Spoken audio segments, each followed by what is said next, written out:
पर आपके पास में 4 महीने से ऊपर का समय हो जाता है कि मेरे भाई उसमें एक बढ़िया तरीके से स्ट्रैटेजी बनाओ, एक बढ़िया तरीके से अपनी शेड्यूल बनाओ और उसके ऊपर में तब काम करने पे लग जाओ।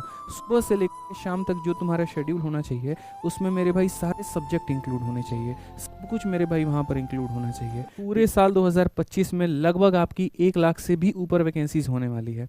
अब ये कैसे होगा, क्या होगा, हम आपको बताएंगे। मैंने एक शॉर्ट वीडियो बनाई थी और उसमें मैंने लिखा था 1 लाख से ऊपर वैकेंसी। तो एक बालक ने ये पूछा कि सर कहाँ है 1 लाख वैकेंसी, ला करके दिखाओ। तो हमने मेरे भाई बहुत मेहनत की और तब जा करके ये डेटा निकाला। अभी भी मैं आपको एक बात बोलता हूँ मेरे भाई, मेरे जानकारी में जहाँ से हमने डेटा लिया ये इंटरनेट ही हो सकता है और वहाँ पर डेटा कुछ प्लस माइनस हो सकता है। तो एक अप्रॉक्सीमेट आप डेटा लेकर के इसको मानिएगा, कृपया करके एग्जैक्ट मत मानिएगा मेरे भाई।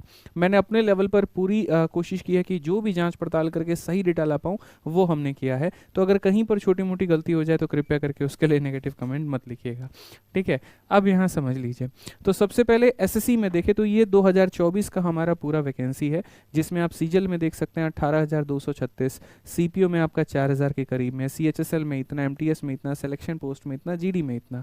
यानी अगर हम 2024 में बात करें तो हमारे पास में 77,000 के करीब में वैकेंसी थी। इसमें भी हमने दिल्ली पुलिस और बाकी चीज़ें अभी हमने नहीं जोड़ी है।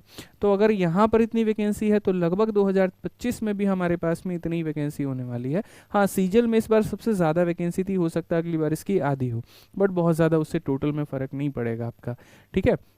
क्या पता जीडी बढ़ जाए और ये कम हो जाए, तो हो सकता है मेरे भाई। रेलवे में अगर हम देखेंगे तो एएलपी की लगभग 18,000 वैकेंसी है, टेक्नीशियन की 14,000, आरआरबी जेई की 8,000, आरपीएफ एसआई कांस्टेबल की इतनी, एनटीपीसी की इतनी, ग्रुप डी की इतनी, जो मिलाकर के लगभग 90,000 के बराबर में होती है।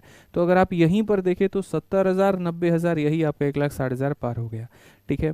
उसके बाद में बैंकिंग में भी आया तो ये साल बैंकिंग वालों के लिए भी बहुत सुनहरा साल होने वाला है, क्योंकि एसबीआई क्लर्क में आपका 14,000, पीओ में 600, पीओ आईबीपीएस पीओ का मेरे भाई इतना, आईबीपीएस क्लर्क का इतना, आईबीपीएस आरआरबी क्लर्क का इतना, आईबीपीएस आरआरबी पीओ का इतना, टोटल आपका 40,000 वैकेंसी आता है। तो जो बैंक एकदम सुस्त अवस्था में चला गया था, जहां पर लोग एक तरीके से उसको छोड़ करके एसएससी में माइग्रेट कर रहे थे, ये साल उनके लिए भी बड़ा सुनहरा होने वाला है। अब बात तो यहाँ पर आती है कि सर इतनी सारी वैकेंसी है लेकिन हमारा जॉब कैसे लगेगा। तो देखिए मेरे भाई, कई सारे तरीके हैं, कई सारी बातें हैं जिनको मानना पड़ेगा, तभी जाकर के इस 2025 में आप अपना सिलेक्शन ले पाओगे। सबसे पहले इस बात को आप समझिए कि ये जो पेपर आपका होगा, ये पूरा का पूरा, इनमें कोई पेपर हो चुका है और कुछ पेपर ऐसे हैं जिनमें 2 महीने का गैप है, 4 महीने का गैप है, 6 महीने का गैप है, 8 महीने का गैप है। अगर आप इनमें देखते हो तो जिन पेपर्स में 2 महीने या 3 महीने का गैप है, उनमें तो मेरे भाई जो आपने पढ़ा है, आप सिर्फ उन्हीं के ऊपर में ध्यान दो, उनके रिविजन पर ध्यान दो, उनके मॉक टेस्ट लगाने पर ध्यान दो। लेकिन जहाँ पर आपके पास में 4 महीने से ऊपर का समय हो जाता है, उन पेपर्स के लिए मैं आपको सीधा एक ही बात कहूँगा कि मेरे भाई उसमें एक बढ़िया तरीके से स्ट्रैटेजी बनाओ, एक बढ़िया तरीके से अपनी शेड्यूल बनाओ और उसके ऊपर में तब काम करने पे लग जाओ। सुबह से लेकर शाम तक जो तुम्हारा शेड्यूल होना चाहिए उसमें मेरे भाई सारे सब्जेक्ट इंक्लूड होने चाहिए, सब कुछ मेरे भाई वहाँ पर इंक्लूड होना चाहिए, ठीक है।